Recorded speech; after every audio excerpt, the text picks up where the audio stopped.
અખિલ ભારતીય વિદ્યાર્થી પરિષદ આવ્યું છે વિદ્યાર્થીઓની ફી કપાઈ રાખવામાં આવી છે જ્યાં સુધી આ વિદ્યાર્થીઓના પ્રશ્નોનું નિરાકરણ કરવામાં નહીં આવે ત્યાં સુધી અખિલ ભારતીય વિદ્યાર્થી પરિષદ આ વિદ્યાર્થીઓ માટે લડતું રહેશે અને આગામી 48 કલાકમાં જો વિદ્યાર્થીઓના પ્રશ્નોનું નિરાકરણ ના આવ્યું તેના માટે વિદ્યાર્થી પરિષદ ઉગ્રથી ઉગ્ર આંદોલન કરશે જેની સમગ્ર જવાબદારી આ કોલેજ પ્રશાસનની રહેશે જ્યાં સુધી અમારી માંગ સ્વીકારવામાં નહીં આવે આ લડત ચાલુ રહેશે અને આ દલાલોને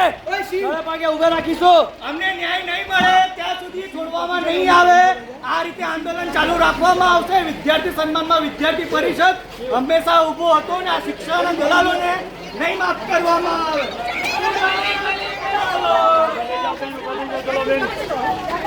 Hey!